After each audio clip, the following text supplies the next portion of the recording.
ಪ್ರತಿಯೊಂದು ಹೆಣ್ಣಿಗೂ ತಾನು ಅಂದವಾಗಿ ಕಾಣಬೇಕು ಅನ್ನೋ ಹಂಬಲ ಇದ್ದೇ ಇರುತ್ತೆ. ಆದರೆ ಅದೇ ಹಂಬಲ ಹಿಂದೊಂದು ಕಾಲಕ್ಕೆ ಹೆಣ್ಣು ಮಕ್ಕಳ ಪಾಲಿಗೆ ನರಕ ಯಾತನೆ ಆಗಿತ್ತು ಅಂದರೆ ನಂಬೋಕ್ಕಾಗತ್ತಾ? ಹೌದು, ಸುಮಾರು 10-11ನೇ ಶತಮಾನದಲ್ಲಿ ಹೆಣ್ಮಕ್ಳು ಸುಂದರವಾಗಿ ಕಾಣಬೇಕು ಅನ್ನೋ ಕಾರಣಕ್ಕೆ ಅವರ ಕಾಲಿನ ಹೆಜ್ಜೆಗಳನ್ನ ಮಡಚಿ ಮುರಿದು ಹಾಕ್ತಾ ಇದ್ರು. ಈ ಕರಾಳ ಆಚರಣೆ ಆಗಿನ ಕಾಲಕ್ಕೆ ಪ್ರತಿಷ್ಠಿತ ಪದ್ಧತಿಯಾಗಿತ್ತು. ಈ ಆಚರಣೆಗೆ ಅವರೆಲ್ಲ ಹೆಸರಿಟ್ಟಿದ್ದು ಫೂಟ್ ಬೈಂಡಿಂಗ್ ಪ್ರಾಕ್ಟೀಸ್ ಅಂತ. ಸುಂದರವಾಗಿ ಕಾಣೋಕ್ಕೂ ಹುಡುಗಿಯರ ಹೆಜ್ಜೆಗಳನ್ನ ಮುರಿದು ಹಾಕೋಕ್ಕೂ ಏನು ಸಂಬಂಧ? ಈ ಕ್ರೂರ ಆಚರಣೆ ಹುಟ್ಟಿದಾದ್ರೂ ಎಲ್ಲಿ? ಈ ಪದ್ಧತಿ ಚೈನಾ ಮೂಲದ್ದು. ಇದರ ಆರಂಭ ಮೊದಲು ಗೋಚರವಾಗಿದ್ದು 10ನೇ ಶತಮಾನದಲ್ಲಿ. ಇನ್ನು ಆಗಿನ ಕಾಲಕ್ಕೆ ಚೀನಾದ ಬಹುತೇಕ ಭಾಗದಲ್ಲಿ ಒಂದು ವಿಶಿಷ್ಟ ರೀತಿಯ ಅನಿಷ್ಟ ಪದ್ಧತಿ ತಲೆ ಎತ್ತಿತ್ತು.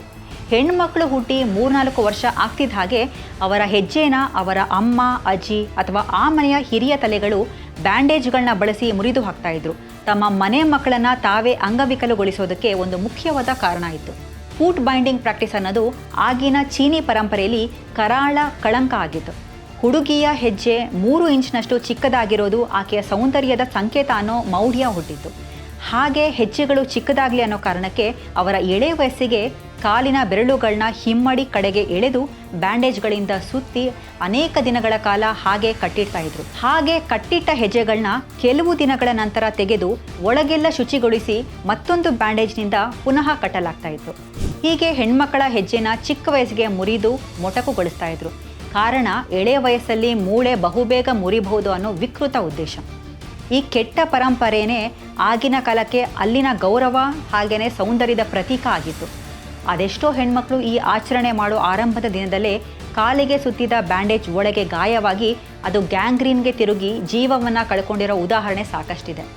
ಹಾಗೆ ಜೀವ ಹೋದರೂ ಅವರು ಹಿಂದಿನ ಜನ್ಮದಲ್ಲಿ ಪಾಪ ಮಾಡಿದ್ರು ಅನ್ನೋ ಸಂಕೇತ ಅಂತಲೇ ನಂಬಿಕೆ ಇಟ್ಟಿದ್ರು ವಿನಃ ಫೂಟ್ ಬೈಂಡಿಂಗ್ನ ವಿರೋಧಿಸೋ ಮನಸ್ಥಿತಿ ಯಾರಲ್ಲೂ ಕೂಡ ಇರಲಿಲ್ಲ. ಇನ್ನು ಸಾಯದೆ ಉಳಿದಿರೋ ಮಹಿಳೆಯರು ತಮ್ಮ ಮೋಟುಗಾಲನ ಇಟ್ಕೊಂಡು ಜೀವನ ಪರ್ಯಂತ ನೋವನ್ನು ಅನುಭವಿಸ್ತಾ ಇದ್ರು. ಆಗಿನ ಕಾಲಕ್ಕೆ ಪುಟ್ಟ ಹೆಜ್ಜೆ ಇಲ್ಲದೆ ಇರೋ ಹುಡುಗಿನ ಮದುವೆ ಆಗೋದಕ್ಕೆ ಯಾರೂ ಕೂಡ ಮುಂದೆ ಬರ್ತಾ ಇರಲಿಲ್ಲ. ಅಷ್ಟರ ಮಟ್ಟಿಗೆ ಫೂಟ್ ಬೈಂಡಿಂಗ್ ಚೀನಿ ಪರಂಪರೆಯಲ್ಲಿ ಆಳವಾಗಿ ಬೀಡು ಬಿಟ್ಟಿತ್ತು. ಆ ಪುಟ್ಟ ಹೆಜ್ಜೆಗಳನ್ನ ಅವರು ಲೋಟಸ್ ಫೀಟ್ ಅಂತ ಕೂಡ ಕರೀತಾ ಇದ್ರು. ಹೀಗೆ ವಿಕೃತ ಹಿನ್ನೆಲೆಯ ಪರಾಕಾಷ್ಠೆ ಆಗಿದ್ದಂತಹ ಫೂಟ್ ಬೈಂಡಿಂಗ್ ಪ್ರಾಕ್ಟೀಸ್ ಹುಟ್ಟಿದ್ದೇಗೆ? ನಂತರ ಆ ಪದ್ಧತಿ ಏನಾಯಿತು? ಈಗಲೂ ಕೂಡ ಫೂಟ್ ಬೈಂಡಿಂಗ್ ಪ್ರಾಕ್ಟೀಸ್ ನಡೀತಾ ಇದೆಯಾ? ಈ ಎಲ್ಲವನ್ನ ತಿಳಿಸ್ತೀನಿ ನೆಕ್ಸ್ಟ್ ಎಪಿಸೋಡ್ನಲ್ಲಿ.